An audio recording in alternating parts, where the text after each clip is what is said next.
Гледате еден на еден, овозможено од Good Nature, вкусот на природата. Ali meni je veća razlika bila kad sam recimo 4-5 albuma s Ribljom čorbom prodao tako puno i onda su me izbacili iz benda, ali ja bi ga napustio da me nisu izbacili. Onda Zašto?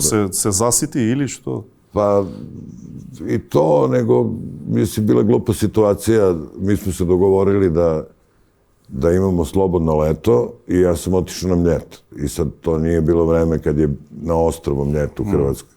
Nije bilo telefona mobilnih, nije bilo tih stvari. Na Mljet ne dolaze novine i onda sam ja shvatio da su mene zvali iz Čorbe, da su promenili plan, da nismo kao slobodni sad, nego treba da idemo u Grčku, da sviramo u nekom hotelu.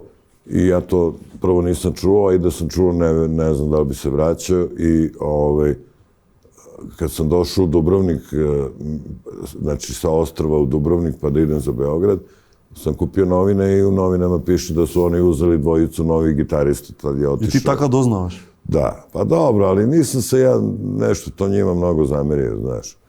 Jer verovatno i kod mene došlo do zasićenja i bila čudna atmosfera u bendu, Rajko Kojić isto presto da svira i nije mi bilo žao, znaš. I možda samo tih jedno 6 meseci nismo bili baš u dobrim odnosima, ko kad raskineš devojkom nekom, pa znaš, ali posle... Znaš da kad dođe kraj. Pa da, ali posle toga smo bili okej skroz i ja sam njima često gostovao na tim godišnjicama, pa...